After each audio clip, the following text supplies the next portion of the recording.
Hello students, भाई आप लोगों का स्वागत है अनोख क्लासेस पर। और जैसे कि आप लोगों को जानकारी है, थंबनेल आपने देखा ही होगा। और जो लोग लंबे समय से क्लासेस को देख रहे हैं उन लोगों को ऑलरेडी पता है कि हम लोग यहाँ पर क्लासरूम नाम से एक सीरीज चला रहे हैं। रेशियो एंड प्रोपोर्शन उसमें चैप्टर चल रहा है और उस चैप्टर में आज हम लोगों की क्लास नंबर 4 ये रहने वाली है। इस क्लास में ऑलरेडी 3 क्लास हो चुकी है और इसमें सेम हम वही कंटेंट करा रहे हैं जो हम अपने लेक्चर के अंदर कराते हैं। ठीक है। और मेन मोटिव हम लोगों का ये है कि आपको ये बताना कि अनु क्लासेस पर क्लासेस प्रारंभ हो चुकी है। आप आइए, ज्वाइन कीजिए और क्लास को प्रारंभ कीजिए। और वहां पर मैं मैथ्स और रीजनिंग मैं पढ़ा रहा हूँ। बाकी अलग टीचर हैं जो अलग अलग सब्जेक्ट पढ़ा रहे हैं। ठीक है ना। तो कुछ क्वेश्चन मैंने आप लोगों को लास्ट टाइम करने के लिए दिए थे। ठीक, एक क्वेश्चन वहीं से आज प्रारंभ करेंगे। लेकिन उससे पहली बात, जिन लोगों ने अभी तक चैनल को सब्सक्राइब नहीं किया है वो सब्सक्राइब कर लेना और वीडियो को शेयर जरूर कर देना। ठीक, वीडियो देखना। उम्मीद है कि आपको क्लास में बहुत मजा आएगा। ठीक, और अगर मजा आया है तो फिर आप वीडियो को शेयर जरूर करना। बिना शेयर करे मत जाना, क्योंकि किसी एक टीचर को अगर आप हेल्प कर सकते हैं तो इसी तरीके से कर सकते हैं कि उसकी वीडियो, उसका यूट्यूब चैनल आप शेयर कीजिए। ठीक है ना। बाकी आपको कंटेंट मिल रहा है, मिलता रहेगा लगातार। और शुरू करते हैं आज की क्लास। तो ये वाला क्वेश्चन जो था वो लास्ट टाइम मैंने आप लोगों को करने के लिए दिया था, है ना। ये जो क्वेश्चन आप लोग अपनी स्क्रीन पर देख पा रहे हैं, ये क्वेश्चन मैंने आप लोगों को करने के लिए दिया था और इसमें बताया था, क्या बताया था। मैंने कहा था कि सर अगर मैं एक सेकंड देखता हूँ, अगर क्वेश्चन है, पुराना क्वेश्चन यदि है तो फिर मैं दिखाता हूँ एक सेकंड जो मैं बताना चाह रहा हूँ। हाँ, ये रहा। मैंने कहा था कि सर अगर कभी ऐसा क्वेश्चन आ जाए, ए का 4 गुना, बी का 5 गुना, सी का 7 गुना, तो हम डायरेक्ट इसका अनुपात बना सकते हैं। क्या समझे। अगर आपको कभी ए का 4 गुना बराबर है, बी का 5 गुना बराबर है, सी का 7 गुना बराबर है, इस तरीके से कोई क्वेश्चन मिल जाए तो हम क्या कर सकते हैं, हम उसका अनुपात बना सकते हैं। लेकिन अगर इसी डाटा के अंदर, यदि इसी डाटा के अंदर आपको कुछ प्लस माइनस मिल जाए कि भाई इसके 4 गुने से 20 रुपए अधिक, प्लस हो गया ना या माइनस हो गया ना, तो वहां पर आप अनुपात नहीं बना सकते। अब इस बात को बताने के लिए मैंने ये एग्जांपल लिया था, है ना। इस चीज को समझाने के लिए मैंने ये एग्जांपल लिया था। तो ये बहुत बेहतरीन एग्जांपल है इस बात को बताने का। ठीक है ना। क्या हुआ भाई।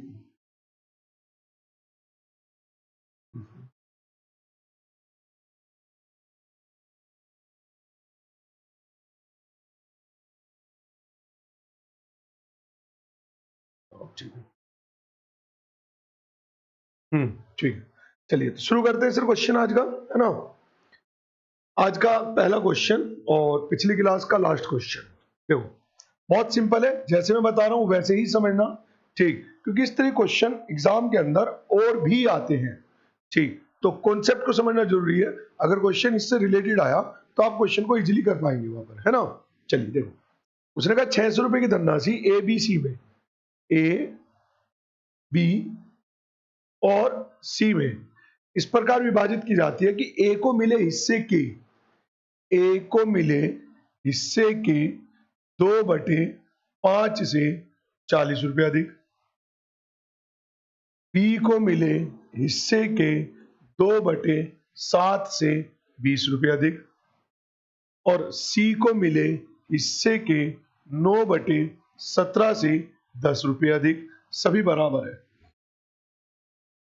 ए को मिले हिस्से के 2/5 से 40 रुपए अधिक, बी को मिले हिस्से के 2/7 से, मान लीजिए बी को 20 रुपए मिले, उसके 2/7 से 20 रुपए अधिक, और सी को मिले हिस्से के 9/17 से 10 रुपए अधिक, सभी बराबर है। सभी क्या है, बराबर है। तो ये सब बराबर हो गए।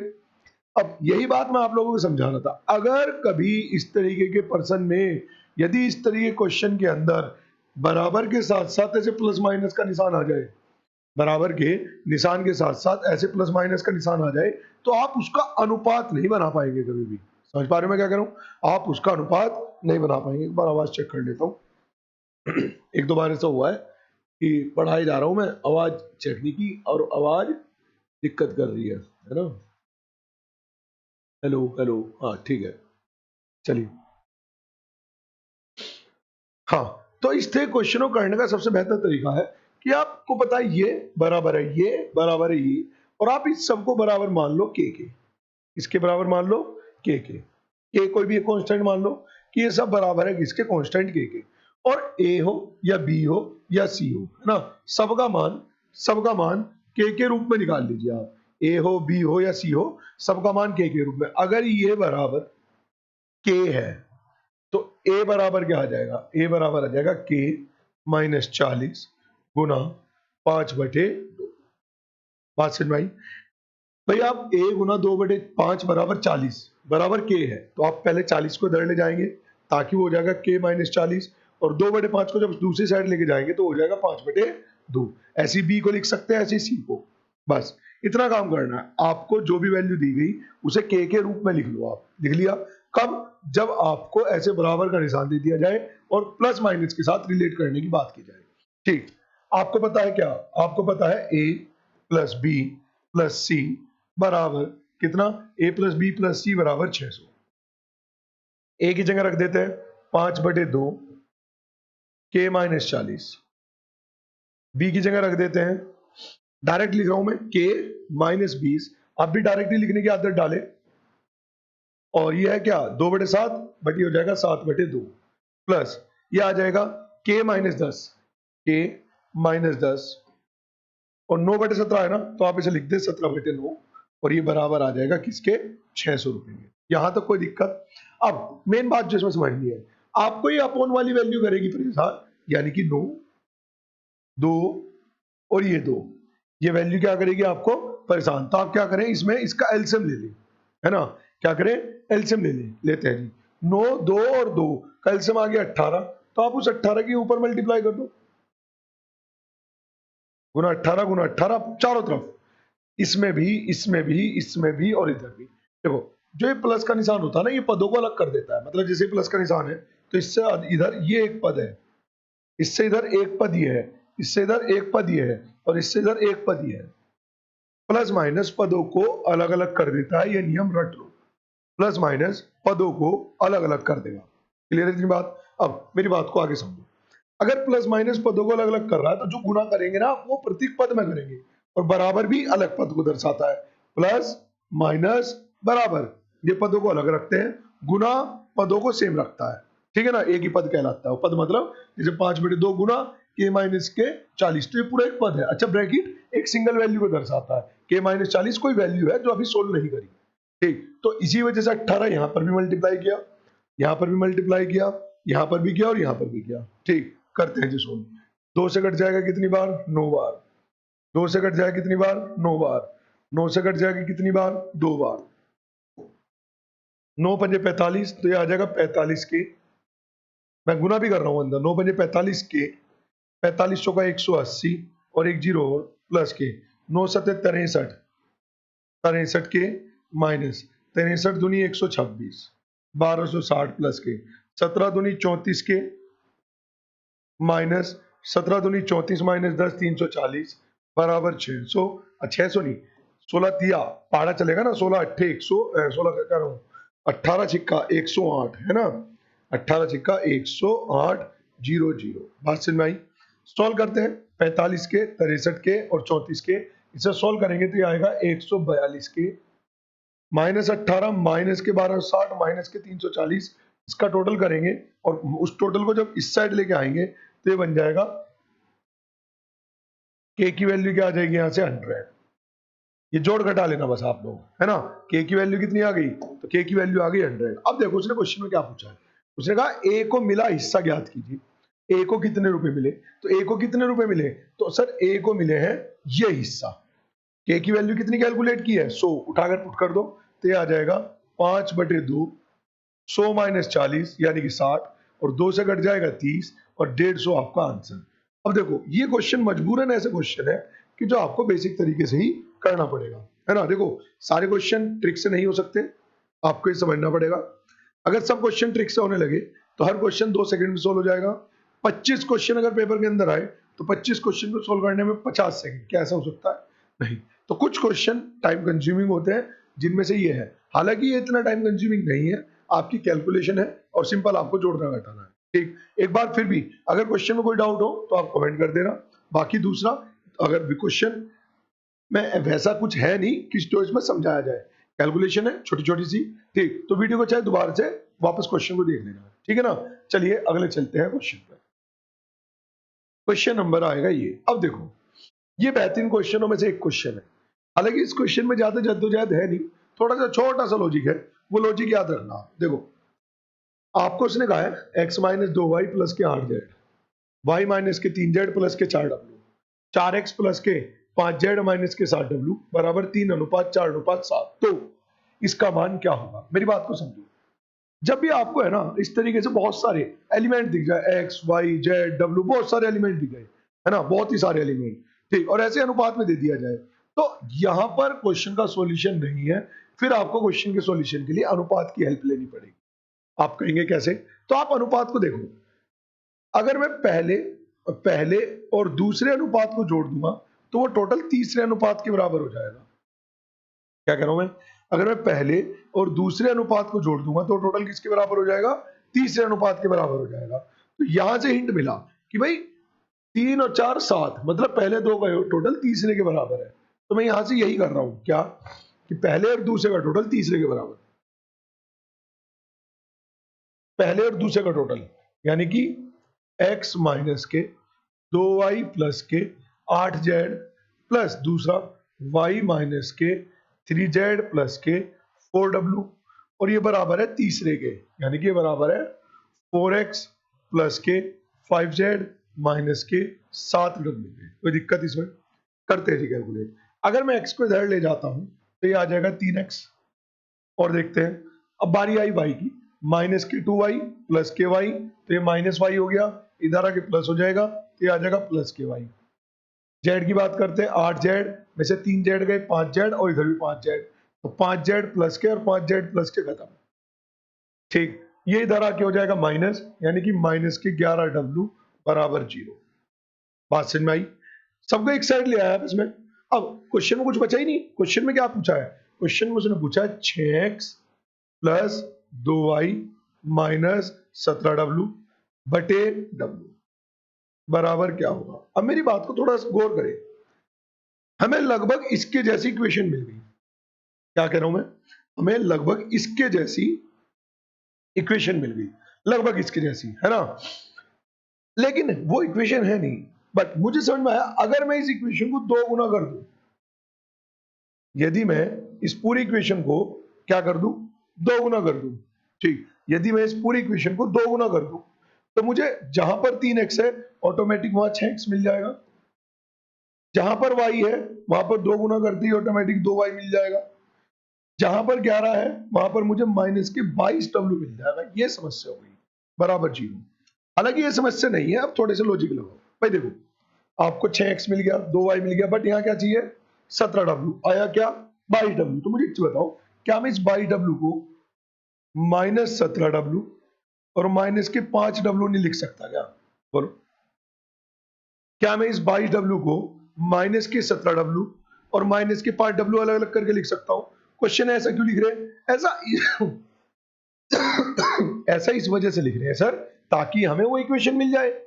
अब जो 5w बचा उसका क्या करेंगे? उसे दूसरी साइड ले जाएंगे तो इक्वेशन बन जाएगी। देखो, क्वेश्चन का सॉल्यूशन तो हो चुका है यहीं पर, अब आगे तो हम सॉल्यूशन आंसर को उस फॉर्मेट में बना रहे हैं जिस फॉर्मेट में उसे दे रखा है, ठीक। तो आ जाएगा 6x plus K 2y minus के 17w और बराबर माइनस w, 5w इधर जाके प्लस हो जाएगा 5w।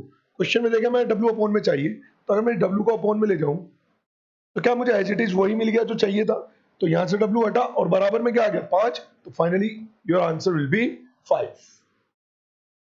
बताओ इसमें कोई दिक्कत? हाँ जी, इसमें कोई समस्या हो तो बताओ, ठीक। तो क्या ना, क्वेश्चन में मेन जो लॉजिक था वो ये था कि सर इस तरह क्वेश्चन यहां से सोल्व होंगे, 4 और 3 7, है ना, तो पहले और दूसरे का टोटल बराबर होगा तीसरे, मतलब तीसरे के, ठीक। उसके बाद सोल्व करनी थी इक्वेशन। क्वेश्चन जैसे दिया गया, जोड़ना, घटाना, गुनाया या भाग करना, वो आपको लॉजिकली वहीं पर सोचना पड़ेगा, ठीक। एक काम करता हूं, इसके जैसे क्वेश्चन और करा देता हूं। उस क्वेश्चन में ऐसा लॉजिक होगा, ये जरूरी, यहां तक तो सेम होगा, उसके बाद वो बनाना पड़ेगा, जोड़ना पड़ा तो जोड़ लेंगे, घटाना पड़ा तो घटा लेंगे, गुना करना पड़ा तो कर लेंगे, जो भी वो चीज हमें जरूरत पड़ेगी उसे सॉल्यूशन के उत्तर के फॉर्मेट में कन्वर्ट करने के लिए हर वो काम कर लेंगे। ठीक है, चलिए चलते हैं अगले क्वेश्चन पर। क्वेश्चन नंबर 25, देखो जी क्या कह रहा हूं।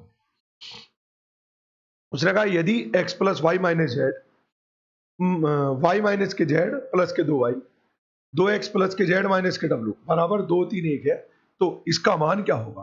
मैंने क्या कहा, बहुत सारे एलिमेंट दिख गए ना आपको, क्या दिख गए, बहुत सारे एलिमेंट। तो आप इस तरह क्वेश्चन को सोल्व करने के लिए इधर ऑप्शन की इधर अनुपात की तरफ जाएं, तो आपको पता चला 2 और 1 3, यानी कि पहले और तीसरे का टोटल दूसरे के बराबर है। समझ भाई, ठीक, तो करते हैं यही काम, पहले और तीसरे का टोटल, यानी कि x प्लस के y माइनस के z प्लस 2x प्लस के z माइनस के w बराबर y माइनस के z प्लस के 2w। ठीक, करते हैं जी सॉल्व। x ये रहा और x ये रहा, तो मैं इसे 3x लिख दूंगा। y को देखते हैं, y प्लस प्लस y खत्म, z को देखते हैं प्लस z माइनस z, एक ही साइड है खत्म, लेकिन ये माइनस z इधर आके हो जाएगा प्लस के z। ये आया माइनस w, ये इधर जाके फिर से माइनस, माइनस की 3w बराबर 0। अब क्वेश्चन देखो आपको किस रूप में चाहिए। क्वेश्चन में चाहिए 5w, मतलब पहले तो ये मैनेज करो, w चाहिए माइनस प्लस में, यहाँ है माइनस में, z भी माइनस में चाहिए और 3x भी माइनस में चाहिए, है ये प्लस में, मतलब सबसे पहले क्या है, इन सब के उल्टे चिन्ह आ गए मेरे पास, तो सीधा करने के लिए सबको माइनस से मल्टीप्लाई कर दो। ठीक, तो जब मल्टीप्लाई करेंगे तो मैं साथ के साथ 3w को पहले लिख रहा हूँ ताकि वो वैसे ही दिखने लगे, 3w minus 3x minus Z बराबर 0, क्योंकि हमने -1 से इधर भी गुना करी, -1 से इधर, तो 0 में जब गुना करते हैं तो उसका कोई प्रभाव नहीं पड़ता, तो जो बराबर 0 ही दिख रहा है मुझे। अब देखो सर जी 3x मुझे ऐसा कैसे मिल गया, जेड मुझे ऐसा कैसे मिल गया, मुझे चाहिए यहाँ पर क्या 5w। अब क्या करा जाए, अगर मैंने कुछ गुना करा, समझना मेरी बात को, मैं जो लॉजिक समझाना चाह रहा हूँ, यदि मैंने गुना करा तो फिर 3x में भी होगी और जेड में भी होगी, तो जो चीज बनी बनाई है वो खराब हो जाएगी। तो अब मैं गुना नहीं करूंगा, अब मैं क्या करूंगा, जो कमी रहेगी वो जोड़ दूंगा, मतलब मुझे जो कमी दिख रही है वो दिख रही है 3w, मैं इसमें 2w और जोड़ दूंगा, ऐसी 2w इधर भी जोड़ दूंगा, तो ये आ जाएगा आपका 5w। आपको वैसे क्वेश्चन मिल जाएगा 5w minus 5w minus 3x minus के z बराबर 2w। इतना काम हो गया। क्वेश्चन में देखा जाए अनुपात का मतलब बटे में भी होता है, बटे में चाहिए 3w, अब 3w कहां से लाऊं, यहां तो है ही 2w, अगर मैं इस पूरे को बटे में भी ले जाऊं तो ये 3w कहां से आएगा। तो एक काम करो ना, आप क्यों टेंशन ले रहे हो, एक काम करो आप इसमें 3w से भाग लगा दो दोनों तरफ, 3w से यहां भाग कर दो, 3w से यहां भाग कर दो। ठीक, तो ये तो वो बन गया ना जो हमें चाहिए, देखो एज इट इज वही आ गया, w से w माइनस करो, फाइनल क्या बचा 2/3, आपका आंसर आ जाएगा 2/3। बताओ बात समझ में आई या नहीं आई। तो मैं यही समझाना चाह रहा हूं कि यहां मैं आपको जो क्वेश्चन करा रहा हूं, वैसे तो पूरे पूरे चांस है कि वही क्वेश्चन आपको एग्जाम के अंदर मिलेंगे, नंबर एक बात। दूसरी बात, अगर नहीं बने तो आपको लॉजिक क्रिएट करने पड़ेंगे, कॉन्सेप्ट यही रहेगा, कॉन्सेप्ट वाइज तो कभी भी कोई दिक्कत नहीं आने दूंगा मैं, लेकिन लास्ट में चल के कभी जोड़ना है कभी घटाना है, वो थोड़े से लॉजिक आपको बिल्ड करने पड़ेंगे। उसका तरीका क्या है कि इस क्वेश्चन को एक बार समझो मैं क्या क्या बता रहा हूँ, क्या क्या पॉइंट मैंने बताया है, उन पॉइंट को दिमाग के अंदर रखो और उसके आधार पर सॉल्यूशन करो। बताओ कोई दिक्कत हो तो।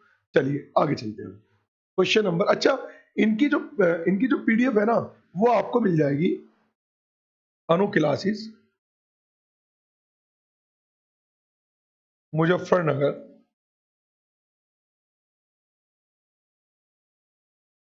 मुजफ्फरनगर टेलीग्राम चैनल पर। ठीक, आप जाएं इस चैनल को ज्वाइन कर लें, वहां पर आपको जो भी क्लासेस मैं यहाँ पर करा रहा हूँ सबकी पीडीएफ डाल दी जाती है क्लास के बाद। बाकी चाहे आप साथ के साथ स्क्रीनशॉट ले लें, और यदि आपको पीडीएफ ही चाहिए तो आपको वहां पर पीडीएफ प्रोवाइड करा दी जाएगी। ठीक है जी, चलिए। अच्छा हाँ, दूसरी बात और, हम लोग है ना अपना ऑनलाइन बैच बना रहे हैं, ठीक, लाइव एकदम, ठीक है ना। एक हम अपना जैसे अपनी ऑफलाइन क्लासेस तो चली रही है, रिजल्ट बहुत अच्छे आ रहे हैं, लेकिन कुछ बच्चे ऐसे हैं जो पढ़ रहे हैं अपने यहाँ, ठीक, और उनके रिलेटिव भी हम लोगों से पढ़ना चाहते हैं, बट समस्या क्या है कि वे रहते हैं दूर, ठीक समझ रहे हो, वो रहते हैं हमारे रेंज से काफी दूर, लेकिन उनके जो बच्चे हमारे यहाँ पढ़ रहे हैं उनका रिजल्ट देख के वो चाहते हैं कि हम भी यहाँ पढ़े, तो उन बच्चों की वजह से हम लोग लाइव क्लासेस प्रारंभ कर रहे हैं। बट कोई भी उसे परचेज कर सकता है। लाइव क्लास से संबंधित यदि आपको कोई भी जानकारी चाहिए, पेड बैच ही रहेगा, फीस कितनी है, टाइमिंग क्या है, कैसे कैसे वो आपको कोर्स प्रोवाइड किया जाएगा, वो सब चीजों के लिए आप इस नंबर पर कॉल कीजिए, वो आपको बताएंगे कि क्लासेस कब से प्रारंभ हो रही है। उम्मीद है कि ये क्लासेस 16 तारीख से प्रारंभ हो सकती है। हालांकि पहले हमने इस क्लासेस की जो टाइमिंग है वो 2 जून से शुरू करने के लिए सोचा था, बट किसी कारण से हम 2 जून से नहीं कर पाए। अभी हमने उसे शेड्यूल करके, रिशेड्यूल करके उसे 16 जून से करने का कोशिश की है। बाकी जो भी जानकारी आपको है, आपको क्लासेस के बारे में जो भी जानकारी लेनी है, आप इस नंबर पर कॉल करें, ठीक, और आप इस बारे में जानकारी ले लें कि सर कंप्लीट लाइव क्लासेस कैसे चलेगी, ठीक है। उस क्लास के अंदर ऐसा ही कंटेंट पढ़ाया जाएगा, प्लस आपके डाउट भी सोल्व होंगे, ठीक। कुल मिला के आपको सेम वैसी ही फीलिंग कराई जाएगी जैसे कि आप ऑफलाइन क्लास के अंदर पढ़ रहे हैं। कोशिश ये भी रखी जाएगी कि जब मैं आप लोगों को पढ़ाऊं या कोई भी टीचर आपको पढ़ाए, उस समय पर सामने हमारे सामने 8 से 10 बच्चे बैठे हो, ठीक, ताकि हम आपको सेम उसी स्पीड से पढ़ा सकें जिस स्पीड पर क्लास के अंदर पढ़ाया जाता है। जनरली जो डाउट होते हैं, वैसे तो आप लोगों के जो कमेंट है वो लाइव रहेंगे, ठीक, लेकिन फिर भी जो डाउट होते हैं, ठीक, वो ज्यादातर बच्चों के कॉमन रहते हैं, तो उन 10 बच्चों में से कोई ना कोई बच्चा वो रिलेटेड डाउट हम लोगों से पूछ लेगा, और ये भी पता चलता रहेगा कि आप लोग कितना समझ में आ रहा है उनकी शक्ल देखकर, है ना।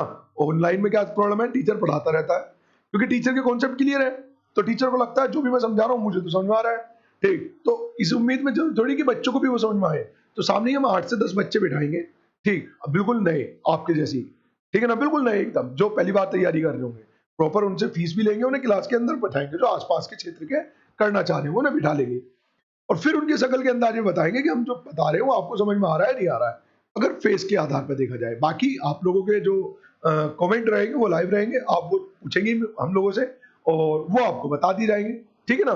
चलिए चलते हैं अगले क्वेश्चन पर। बाकी आपके सामने कॉन्टेक्ट नंबर आ रहा है, इस पर कॉल कर लेना और जो है क्लास के बारे में आप जानकारी ले लेना, ठीक है। चलिए अगला क्वेश्चन। अब यहाँ से कॉन्सेप्ट, नया कॉन्सेप्ट शुरू हो रहा है। आप लोगों ने देखा होगा चैप्टर का नाम हमने क्या लिखा है, अनुपात समानुपात। तो ये समानुपात वाली बात स्टार्ट हो रही है ना। क्या है समानुपात, तो उसके लिए सीखते हैं कुछ बातें। क्या है समानुपात, उसके लिए देखते हैं कुछ बातें। तो मुझे एक पेज ऐड करना होगा। खुल जा सिम सिम।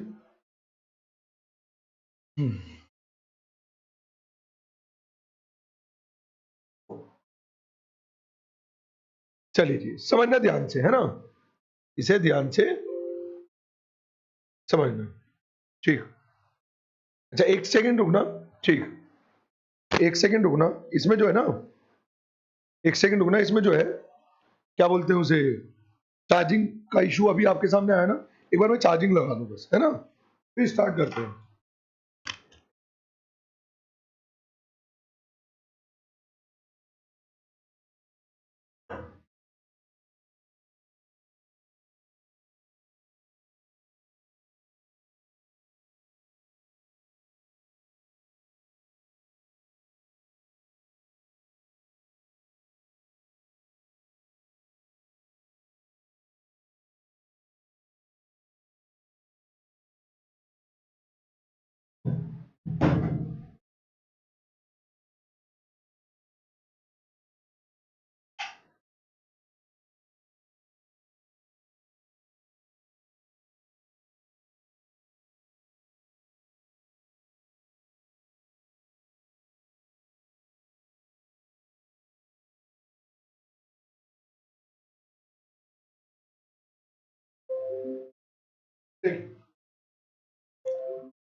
समझो भाई, है ना, शुरू करते हैं।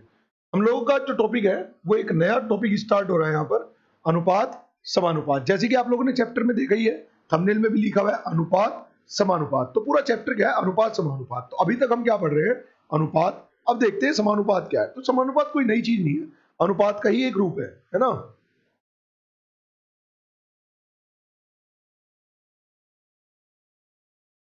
सबसे पहले समझते हैं समानुपात क्या है, क्वेश्चन कैसे आता है। जो बनता है, क्या बनता है, वो ये बनता है, वो कहेगा कि 1 2 3 क्या समानुपात है। क्वेश्चन ये बनेगा 1 2 3 क्या ये समानुपात है, क्वेश्चन ये बनेगा। तो अगर तीन संख्याएं हैं, समझो अगर तीन संख्याएं हैं, जैसे मैं अगर समझाने की कोशिश करूं ए बी और सी, तीन संख्याएं हैं या चार संख्याएं, जनरली तीन या चार संख्याओं का क्वेश्चन बनता है। जनरली क्या बनता है, तीन का या चार का क्वेश्चन बनता है। यदि तीन संख्याएं हैं तो उन संख्याओं का जो समानुपात होगा वो होगा a बटे बी बराबर b बटे सी, तीन संख्याओं के लिए। और यहीं पर अगर मैं चार संख्याओं के लिए कहूं तो चार संख्याओं का समानुपात होता है a बटे बी बराबर c बटे डी। इतनी बात समझिए, तीन संख्याओं के लिए जो समानुपात होगा वो होगा a बटे बी बराबर b बटे सी, और चार संख्याओं का समानुपात होगा a बटे बी बराबर c बटे डी। इतनी बात क्लियर है। जो a होता है, क्या होता है, a, उसे हम बोलते हैं प्रथम समानुपात। क्या बोलेंगे, प्रथम समानुपात। जो b होगा b, उसे हम बोलेंगे द्वितीय समानुपात। और जो c होगा उसे हम बोलेंगे तृतीय समानुपात। ठीक, जो प्रथम होगा a, उसे बोलेंगे प्रथम समानुपात। जो b होगा उसे बोलेंगे द्वितीय समानुपात। और जो तृतीय होगा उसे बोलेंगे c, जो होगा उसे बोलेंगे तृतीय समानुपात। साथ ही साथ आप एक चीज को ध्यान रखिए, क्योंकि b बीच में है ना, b कहां पर है, बीच में है, तो इसी वजह से हम इसे मध्य समानुपात भी कह सकते हैं। क्या कहा जा सकता है, मध्य समानुपात, क्योंकि बीच में है तो हम इसे क्या कह सकते हैं, मध्य समानुपात भी कहा जा सकता है। ठीक, तो ए हो गया प्रथम, बी हो गया द्वितीय या मध्य, और सी हो गया तृतीय। ऐसे ही ये होगा प्रथम समानुपात, ये होगा द्वितीय समानुपात, ये होगा तृतीय समानुपात, और ये होगा चतुर्थ समानुपात। बात समझ पा रहे हो। ठीक, प्रथम द्वितीय तृतीय, सेम उसी तरीके से प्रथम द्वितीय तृतीय चतुर्थ।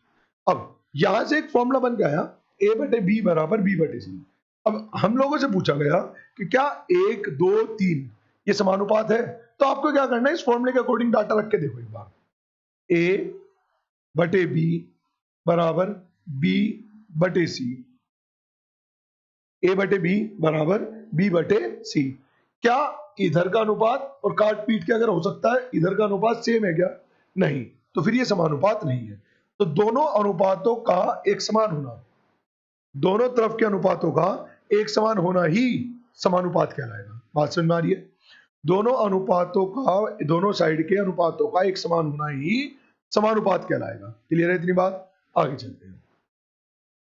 अगर मैं यहां से डायरेक्ट फॉर्मूले बनाना चाहूं तो यहां से मैं फॉर्मूले भी बना सकता हूं। कैसे, देखो a बराबर, क्या मैं बी स्क्वायर अपॉन सी लिख दूं क्या, बोलो, क्या मैं a बराबर बी स्क्वायर अपॉन सी लिख दूं क्या।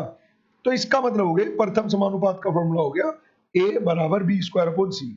ऐसे ही अगर मैं द्वितीय समानुपात का फॉर्मूला बनाऊं तो क्या मैं b की इधर मल्टीप्लाई कर दूं और a की इधर, तो आ जाएगा बी स्क्वायर बराबर ए सी, और b बराबर आ जाएगा रूट ए सी। भाई बोथ साइड रूट करना पड़ेगा ना, बी स्क्वायर बराबर ए सी है, समझे आप, बी स्क्वायर बराबर ए सी है, तो b बराबर क्या आ जाएगा, रूट ए सी। ठीक, ऐसे सी के बारे में देखते हैं। सी इधर ले जाता हूं बराबर बी इधर ले जाता हूं, तो सी बराबर बी स्क्वायर अपॉन ए। अगर आप डायरेक्ट फॉर्मूले याद रख सकते हैं तो इससे बेहतर कुछ नहीं है। ठीक, और मेरी एडवाइस यही है कि आप डायरेक्ट फॉर्मूले याद रखें, ठीक है ना, कि प्रथम समानुपात भाई अपने मन में आप ये रखो ना, a बटे बी बराबर बी बटे सी, और a चाहिए तो बी स्क्वायर अपॉन सी, बी चाहिए तो बी स्क्वायर ए सी अंडर रूट करा रूट ए सी। ठीक, आपको c चाहिए तो c बराबर बी स्क्वायर अपॉन ए, इस तरीके से। बात समझ में आ रही है। चलिए अब आगे देखते हैं। अगर मान लीजिए जो क्वेश्चन आएगा वो कैसे आएगा, पहले उसके बारे में चर्चा करते हैं। मान लीजिए क्वेश्चन आया 1 और 2 का तृतीय समानुपाती ज्ञात कीजिए। तृतीय समानुपाती ज्ञात कीजिए, है ना, 1 और 2 का तृतीय समानुपाती ज्ञात कीजिए। तो क्या होगा, 1 और 2 का तृतीय समानुपाती, तो तृतीय मतलब सी है ना। बाकी आप अगर फॉर्मूले में ही रखना चाहें तो आप a बटे बी आपसे तृतीय पूछा तो सी पूछा है, पहली बात तो ये समझे। आपसे तृतीय पूछा है तो क्या पूछा है, सी। और उसी सीक्वेंस में आप रखें, ये ए है, ये बी है, और इसी सीक्वेंस में ये सी है। बट सी तो आपसे पूछा है सी तो आपसे पूछा है, तो आप कहेंगे ए बटे बी बराबर बी बटे सी, यानी कि सी बराबर कितना आ जाएगा, 2 दूनी 4। बाकी आप चाहेंगे तो तृतीय समानुपाती का फॉर्मूला बी स्क्वायर अपॉन ए भी लिख सकते हैं। समझ पा रहे हो ना मैं क्या कह रहा हूं।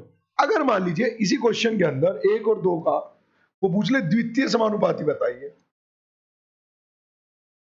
1 और 2 का द्वितीय समानुपाती बताइए 1 और 2 का द्वितीय समानुपाती बताइए, तो समझो इस बार इसने आपसे क्या पूछा है, बी। तो आप उसी सीक्वेंस में लिखें, जैसे आपसे 1 और 2 का द्वितीय पूछा है तो बी तो पूछा है ना, तो ये ए है। अब बी पूछा है तो ये बी नहीं है, बी स्किप करो, तो अब ये सी है। समझ पा रहे हो मैं क्या कहना चाह रहा हूं। जो पूछा है उसे आप स्किप कर दो और फिर ए बी सी के क्रम में चलो। जैसे सी पूछा था तो ये ए बी है, आपसे इस बार बी पूछा है तो ए, अब बी पूछा है तो उसे स्किप कर दो, तो फिर ये सी, ये ए ये बी पूछा है तो ये 2 क्या हो जाएगा, सी हो जाएगा। ठीक। आपसे द्वितीय समानुपाती बराबर क्या होता है, द्वितीय समानुपाती होता है रूट ए सी, रूट ए सी। ए कितना है 1, सी कितना है 2, और उसका क्या है अंडर रूट, तो बी बराबर आ जाएगा आपका √2 आंसर। बताओ इतनी बात समझ में आई या नहीं आई। ठीक, यहां से 2 बातें सीखने को मिली। नंबर 1, जो पूछा जाए उसे स्किप करो, उसे स्किप करने के बाकी जो बचा उसी क्रम में एबीसी को नामांकन कर दो। नंबर 1 बात। दूसरी बात, अगर 1 और 2 का तृतीय निकाला तो वो कुछ और आएगा, और उसी 1 2 का द्वितीय निकाला तो कुछ और, तृतीय निकाला तो कुछ और, द्वितीय निकाला तो कुछ और। मतलब सेम संख्याओं का द्वितीय कुछ और होगा और तृतीय कुछ और होगा। इस कॉन्सेप्ट की जरूरत पड़ेगी अभी आगे बताऊंगा ना कुछ बातें, तो उसमें आवश्यकता होगी। अब चलते हैं क्वेश्चन पर। पेपर में क्वेश्चन कैसे आते हैं वो देख लेते हैं। पेपर में क्वेश्चन आते हैं, देखो अभी तक जो ज्यादातर क्वेश्चन आते थे वो सिंपल वही पूछता था, 1 2 का बताओ, इसका बताओ, उसका बताओ। लेकिन अब थोड़ा सा क्वेश्चन को उसने लेंथी करना स्टार्ट करा। उसने क्या किया, अब एक ही क्वेश्चन के अंदर 2 2 क्वेश्चन मर्ज करके देने लगा। जैसे कि ये आपके सामने क्या है, 10.8 तथा 4.8 के मध्य समानुपाती। वो क्या कह रहा है मध्य समानुपाती का फॉर्मूला क्या है, रूट ए सी। तो आप डायरेक्ट रूट ए सी लगाओ ना, कि मध्य समानुपाती यानी कि रूट ए सी 10.8 इंटू 4.8, 10.8 इंटू 4.8 रूट ए सी के मध्य समानुपाती। तो मध्य समानुपाती का फॉर्मूला हो गया एवन 2 तथा 4 के तृतीय समानुपाती। तृतीय का फॉर्मूला क्या है, अगर 2 और 4 का तृतीय हो गया तो ये ए है ये बी है, तो तृतीय बराबर क्या हो जाएगा, मन में सोचो, ए बटे बी, बी बटे सी। हमें तृतीय चाहिए तो सी आ गया इधर, बी चला गया उधर, बी स्क्वायर अपॉन ए, ऐसा क्या दिया जाएगा। तो बी क्या है आपका 4, तो बी स्क्वायर अपॉन ए, तो 2 से कट जाएगा ये 2 बार, और इसका क्या पूछ लिया, योगफल पूछ लिया। इसे सोल्व करते हैं, पॉइंट हटाऊंगा तो ये कट जाएगा 100 से, ये आ जाएगा 12 निम्मा 108। अब अंडर रूट करना है तो इसके फैक्टर करने पड़ेंगे। ठीक, तो जैसे 12 निम्मा 108, तो 9 का तो अंडर रूट हो सकता है, 12 का नहीं हो सकता, तो 12 को और तोड़ दो 4 गुना 3 में। या तो आपकी संख्या अभाज्य तक टूटे, या फिर ऐसी संख्या तक छोड़ना है जिसका आप अंडर रूट कर सकते हैं। जैसे 12 निम्मा 108 है, तो आप 12 से अगर डिवाइड करेंगे, मतलब 12 निम्मा 108 है, तो 9 तो ऑलरेडी ऐसा है ना जिसका आप अंडर रूट कर सकते हैं। बचा क्या है 12, 12 का नहीं कर सकते, 12 को फिर तोड़ दिया, 4 तिया 12, तो 4 का अंडर रूट हो सकता है तो 100 और नहीं तोड़ा, बाकी क्या बचा 3, तो 4 तिया 12, ऐसे ही 48 को लिख दू, 16 तिया 48, और बटे में क्या चल रहा है 100। मैं केवल ये वाला पार्ट सोल्व कर रहा हूं क्योंकि सेकंड पार्ट ये वाला पार्ट तो सोल्व हो चुका, 8 आ गया। तो 9 का अंडर रूट हो जाएगा 3, 4 का अंडर रूट हो जाएगा 2, और 3 का तो अंडर रूट नहीं होता, तो इसका पेयर देखेंगे, 3 और 3 का पेयर है तो एक बार का आ जाएगा 3, 16 का अंडर रूट हो जाएगा 4, और 100 का अंडर रूट आ जाएगा 10, और प्लस कितना आ जाएगा 8, 4 तिया 12, 12 दूनी 24, 24 तिया 72, 7.2 प्लस के ए, 8 और 7 15, तो आंसर आ जाएगा 15.2, और यही क्या आपका आंसर है। बताओ इतनी बात समझ में आई या नहीं आई। हाँ जी, इतनी बात समझ में आई है या नहीं आई है। हाँ जी, आई होप कि समझ में आई होगी। ठीक, तो वो क्वेश्चन को आप ऐसा नहीं दे रहा कि भाई द्वितीय बताओ तृतीय बताओ, आ रहे हैं मतलब ये भी क्वेश्चन, ऐसा नहीं कि नहीं आ रहे, बट ऐसे भी आ रहे हैं। तो जब आप डबल डबल को निकाल सकते हो तो सिंगल को वैसे भी निकाल सकते हैं। अगला क्वेश्चन इसी के जैसे मैं आपको दे रहा हूं, करेंगे आप सभी लोग। क्वेश्चन क्या है, 14.4 तथा 3.6 के मध्य समानुपाती एवं 5 तथा 4 के तृतीय समानुपाती का अनुपात ज्ञात कीजिए। ठीक, देखो 14.4 तथा 3.6 के मध्य समानुपाती, तो मध्य समानुपाती का फॉर्मूला है रूट एसी। क्या है, रूट एसी, यानी कि 14.4 गुना 3.6 के मध्य समानुपाती एवं 5 तथा 4 के तृतीय समानुपाती। तृतीय का मतलब हो गया कि ये ए है, ये बी है, और तृतीय बराबर हो गया बी स्क्वायर अपॉन ए, है ना, बी स्क्वायर अपॉन ए। तो यहां पर क्या आ जाएगा, बी स्क्वायर बोले तो 4 गुना 4 बटे ए का अनुपात पूछ लिया। ठीक, तो पॉइंट हटाऊंगा, पॉइंट हटाऊंगा, 2 जीरो आ गई नीचे। 144 का अंडर रूट क्या हो गया 12, 36 का अंडर रूट क्या आ गया 6, और 10 का 100 का अंडर रूट क्या आ गया 10। अनुपात 4 गुना 4 बटे 5, तो 5 से कट जाएगा 2 बार, 4 तिया 12, 2 से कट जाएगा 3, तो अनुपात आ जाएगा 3 तिया 9 अनुपात 4, तो आंसर आ जाएगा 9 अनुपात 4। इसमें कोई दिक्कत हो तो बताओगे सर?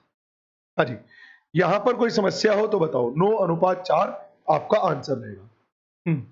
कोई दिक्कत किसी को? चलिए, समझ पा रहे हैं ना सभी चीज?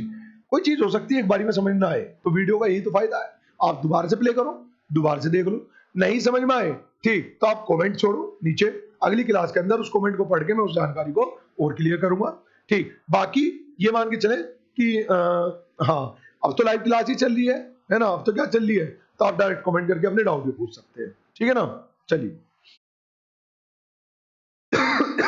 एक्स व वाई ऐसी दो संख्याएं हैं जिनका मध्य समानुपात y है, ये क्वेश्चन नो है, ये क्वेश्चन बढ़िया है। देखो उसने कहा x और y दो संख्याएं ऐसी हैं जिनका मध्य समानुपात नो है ना, जिनका मध्य समानुपात क्या है, नो है। तो अगर मैं कह दूं, अगर मुझे लिखना होगा इनका मध्य समानुपात, तो कैसे लिखा जाएगा, x और y का मध्य समानुपात नो है, ऐसे तो लिखा जाएगा, x y का मध्य समानुपात नो है, तथा तृतीय समानुपात यानी कि x y का तृतीय समानुपात 243 है।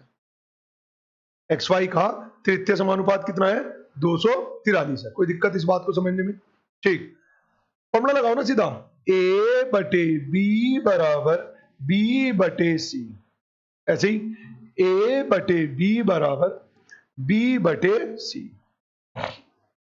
इसमें कोई दिक्कत हो तो बताओ किसी को, a बटे बी बराबर b बटे सी, a बटे बी बराबर b बटे सी, इसके बाद ऑप्शन उठा लो। ठीक, ज्यादा झंझट में पढ़ने का ही नहीं। ठीक, उसने कहा x और y का मध्य नो है, तो x और y के मध्य में लिख दो नो को, x और y का तृतीय नो है, x और y का तृतीय लिख दो तृतीय में, यानी कि 243 में।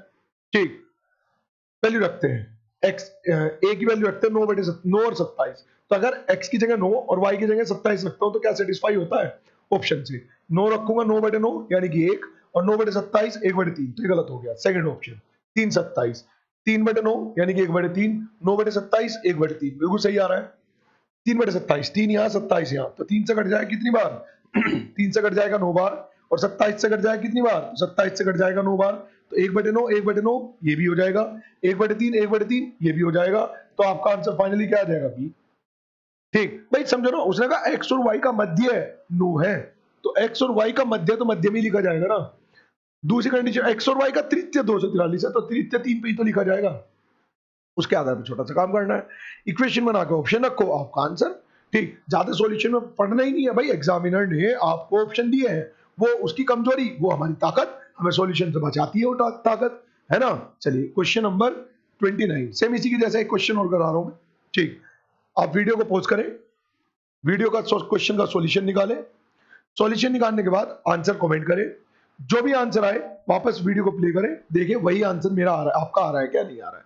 ठीक, चलिए देखते हैं, x तथा y का, x तथा y को ज्ञात कीजिए जिसका मध्य समानुपात 18 है, x और y का मध्य है 18 और तृतीय है 144, x और y का तृतीय है 144।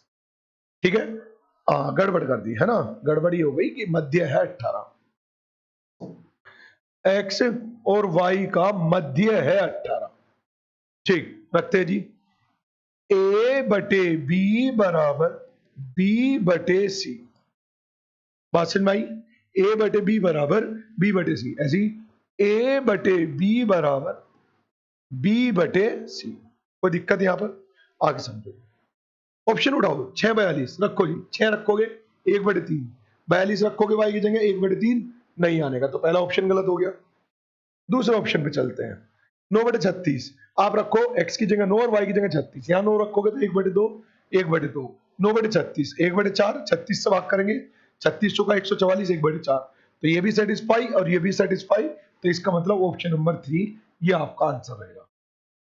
यहां तक बताओ कोई दिक्कत किसी को? हाँ जी, यहां तक कोई समस्या? बिल्कुल क्लियर चल रही बात है, मक्खन मलाई चल रही है? फिर भी कोई डाउट है तो आप कमेंट करो, मैं सोल्व करा ही रहा हूं, ठीक है ना। चलिए क्वेश्चन नंबर 30।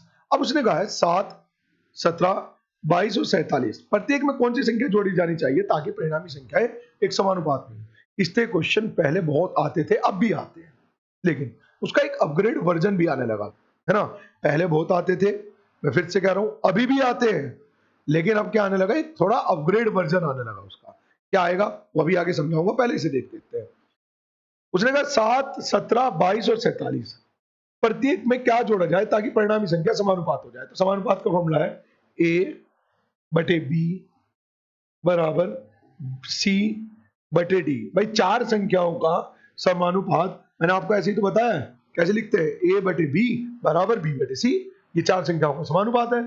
जब भी वो आपसे कहे ना क्या जोड़ा जाए, कहां पर था, अभी पढ़ा था मैंने, ये रहा, इसमें क्या संख्या जोड़ी जाए, क्या संख्या जोड़ी जाए, तो आप कभी भी कैलकुलेशन मत करना, आप केवल और केवल ऑप्शन की हेल्प ले लेना। हालांकि ट्रिक एक और है, बार बार की गुना, अंदर अंदर की गुना का अंतर, बार बार का योग, अंदर अंदर का योग का अंतर, लेकिन वो मैं यहां नहीं करा रहा, उसका कारण बताऊंगा आगे चल के, ठीक, उसका कारण है, ठीक, वो यहां पर मत लगाना बिल्कुल भी।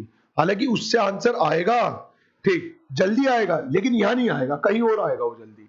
कहाँ आएगा वो मैं बताऊंगा, है ना, आता सब कुछ है, बताया सब कुछ आएगा, लेकिन ऐसा नहीं है कि हवाबाजी के चक्कर में आपको कहीं गलत जगह गलत चीज पढ़ा दी जाए ताकि एग्जाम में आपका उसका नुकसान हो।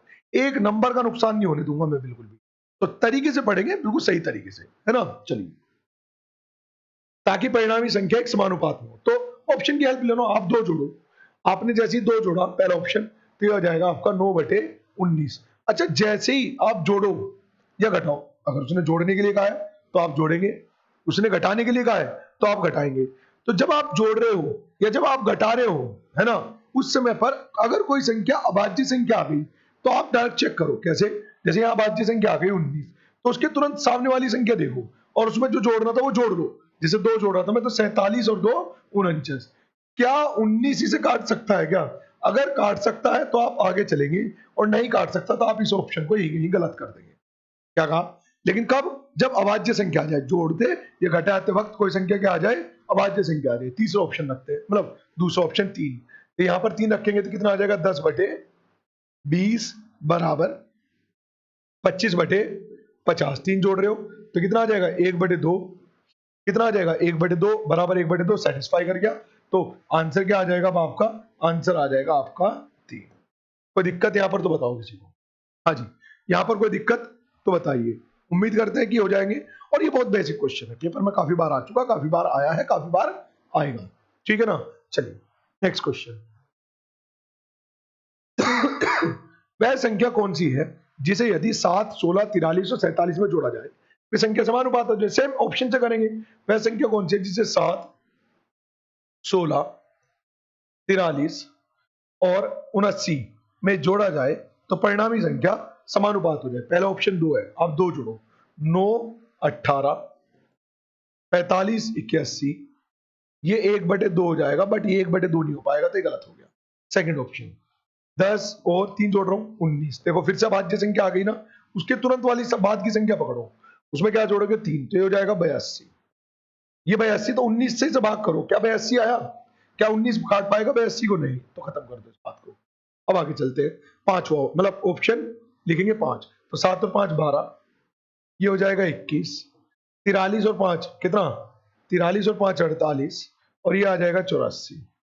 ये कट जाएगा किससे, 3 से 4 बार, 3 से 7 बार, ये कट जाएगा, 12 चौक 48, 12 सत्ते 84, 4/7, 4/7, दोनों साइड इक्वल हो गई, तो इसका मतलब हो गया कि आंसर आ जाएगा आपका 5।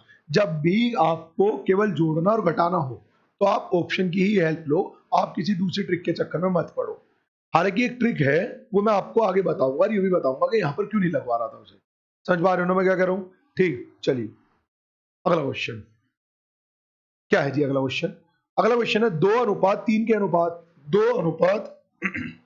2 अनुपात 3 के अनुपात के प्रत्येक पद में क्या जोड़ा जाए। अब देखो, अभी तक जो क्वेश्चन आप कर रहे थे उसमें ये था कि इन्हें जोड़ने पर ही समानुपात हो जाए। इस बार ऐसा नहीं कह रहा, वो बराबर होने के लिए नहीं कह रहा। वो क्या कह रहा है, 2:3 के अनुपात के प्रत्येक पद में क्या जोड़ा जाए ताकि परिणामी संख्या 16/21 से ज्यादा हो जाए। इस बार ज्यादा या कम वाला क्वेश्चन है, ठीक है ना। चलिए ये मैं आपके होमवर्क के लिए छोड़ता हूं। ठीक, अगली क्लास में ये आपको करा दिया जाएगा। ठीक, दूसरी बात, आप लोग है ना टेलीग्राम चैनल को ज्वाइन कर लीजिए। उसमें जो क्लासेस आपकी रहती है कि भाई आपकी मैथ्स की ये क्लास कब चल रही है, प्रैक्टिस क्लास कब चलेगी, या अदर जो भी जानकारी होगी वो आपको उस टेलीग्राम चैनल पे बता दिया जाएगा डेली। समझ पा रहे हो?